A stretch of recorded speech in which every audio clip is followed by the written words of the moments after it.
Este vídeo foi feito para o componente Perspectivas em Temas Históricos da Universidade Federal do Sul da Bahia, componente ministrado pela professora Janaína Lozada, com o objetivo de explicar um pequeno artigo sobre epistemologia da história. O artigo é Fundamentos e Virtualidades da Epistemologia da História, algumas questões.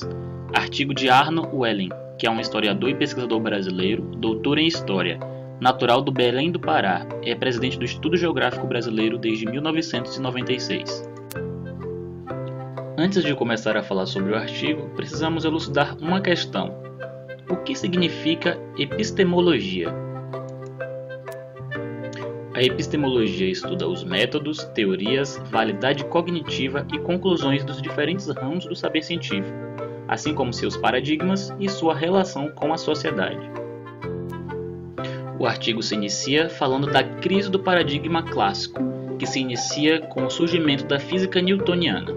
Esta crise nada mais é do que a preocupação com a incapacidade da ciência para a solução de problemas surgidos com o próprio avanço científico e tecnológico. No século XX, o mundo passa por transformações tecnológicas, econômicas e políticas. A violência efetiva ou simbólica advinda com essas transformações eram diferentes das condições vistas pela história no século anterior, exigindo dos historiadores a revisão de seus instrumentos de percepção, e é através da epistemologia que eles buscariam essa renovação. E para fazer uma análise do que o autor chama de virtualidades da epistemologia histórica, ele subdivide o tema em 3 pontos: a crise do paradigma clássico e suas implicações para a problemática do conhecimento histórico, o campo histórico e suas redefinições teóricas e empíricas no século XX, e possibilidades e desafios para uma epistemologia da história no final do século XX. O autor explica que o paradigma clássico consistiu nas descobertas ocorridas a partir da física, que desestabilizaram o conhecimento científico anterior, que até então eram visto como absoluto. Isto acabou gerando um novo campo do saber chamado de filosofia da ciência, que promovia uma reavaliação epistemológica do saber científico. No segundo ponto, o autor basicamente discute que houve a necessidade de aproximação ainda maior da história com outras ciências sociais, que foram desde contatos esporádicos e empréstimos metodológicos até o trabalho interdisciplinar.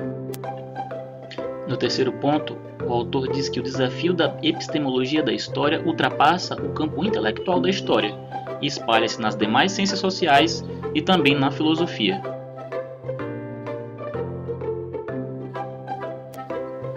O que o autor chama de virtualidade da epistemologia em relação à história é exatamente o refinamento que a epistemologia trouxe para a história, melhorando sua autolocalização teórica e o seu aparelho conceitual. No entanto, esse refinamento trouxe também um problema, pois o autor diz que tornou-se relativamente frequente a queixa de que os historiadores escrevem mais para sua própria comunidade do que para o próprio público. Com isso, o autor sugere que é desejável que o conhecimento histórico atinja um território de objetividade, mesmo que isso não exista, ou seja, buscando objetos de estudo considerados relevantes para a história, mas também para a sociedade. Por fim, Arno Welling conclui que cabe à história aperfeiçoar suas características metodológicas para passar do individual para o coletivo, e a epistemologia cabe aperfeiçoar teoricamente o conhecimento histórico. Created using Powtoon.